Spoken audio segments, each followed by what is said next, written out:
Hi everyone, and welcome back to Alive in Awe. I wanted to take a chance to shoot you guys a quick video.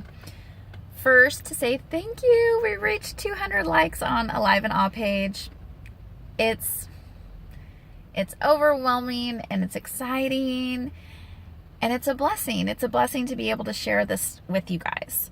So continue to show support and share and like, and I hope that you guys are getting healing just as I am. This video is about tears. And when we have something that we believe is best for us, and it doesn't work out, or we have a grief, a lost love, our children hurting, maybe things at work aren't going the way that you anticipated or thought. There's so many different things that we can grieve. And lots of times we don't allow ourselves the time or space to truly grieve those items, or even the acceptance of what could have been is no longer.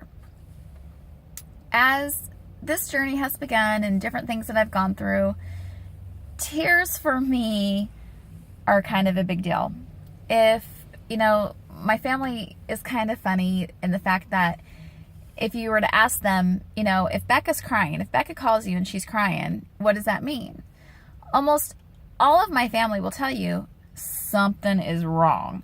Shit hit the fan. Sorry about the bad word. However, it's true. That means something really happened and I'm upset about it. I'm not one to just cry over anything. So as this journey has gone for me, I've realized that there's things in my past that I haven't truly accepted, which didn't allow me to fully grieve and release them. So what are our tears? What does that mean when we cry? What's happening when we cry? The more and more I dove into this, the more and more I realized that Ultimate Love's plan was to have us do this video. So here we sit, right? Tears for me equals this. There's 3 portions to it. First stage that we go through, or first portion that we go through, is the truth escaping. So sometimes truth escapes in anger, which causes tears. Sometimes truth escapes in sadness, which causes tears. Sometimes truth escapes internally and the tears never surface. So then we hold on to those things and we don't let them go. That's the first step, is truth escaping in however manner that you allow it to escape, internally, externally.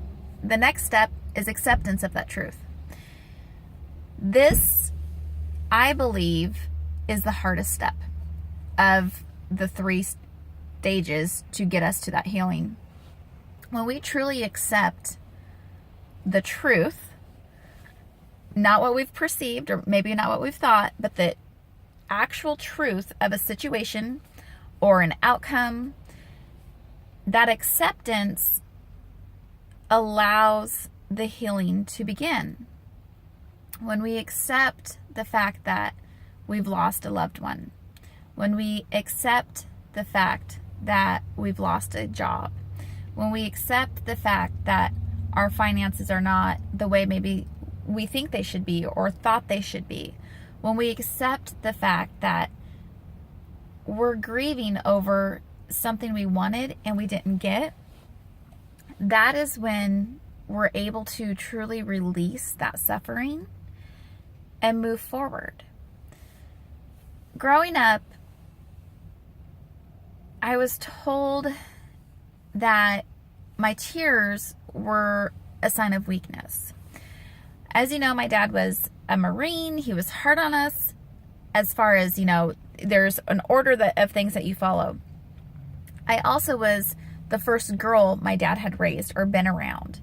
So he had raised these boys and come from this, har, har, har type of boys are boys. And, you know, here all of a sudden he's married to my beautiful mother and has a 5-year-old little girl running around who cries over the drop of anything. Maybe not anything, but a lot of things. So he was trying to correct the overcrying, because I believe that can happen, and balance it. However, in the process of that happening, I began to think that crying was a sign of weakness, and that when my tears would come, I was showing that I was weak. As I've been going through this healing process, I've realized that our tears are the first step to acceptance, and us realizing that we need to release that suffering. Now, I recently had someone ask me, what about tears of joy? I totally believe this, that you can have tears of joy.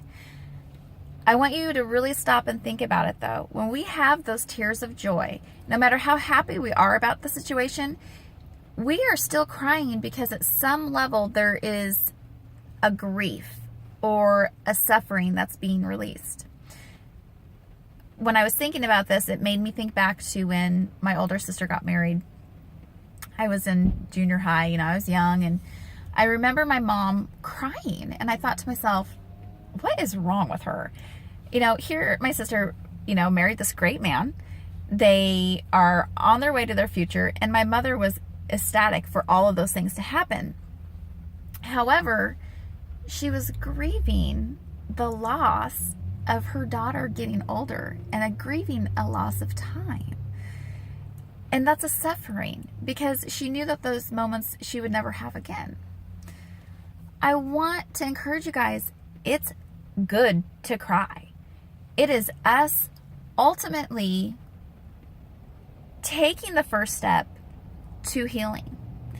It is truth escaping. That's our first step. The next step is acceptance. Then we accept it. Then, after we accept it, we're able to release the suffering and move forward. So cry. It's okay to cry. Get those tears out. The sooner you get the tears out, the easier it's going to be to start going to the next step of releasing the suffering. You know, accept it, release it, and move forward. To bottle that stuff, it only hurts us. And that's ultimately not what we want for each other.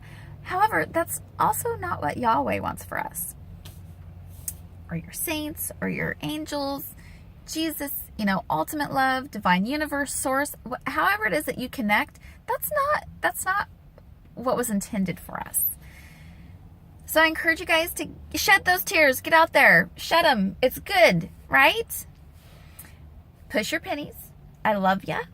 We love you here at Alive and Awe. And we will have our next video up about talking about the tears and how it links back into weak, and really what weak means as far as taking those things and turning them towards kindness. Not just for internal kindness to ourselves, but to those around us. So cry. Get your tissue box out. It's okay. We love you guys, and we'll talk to you soon. And go push your pennies.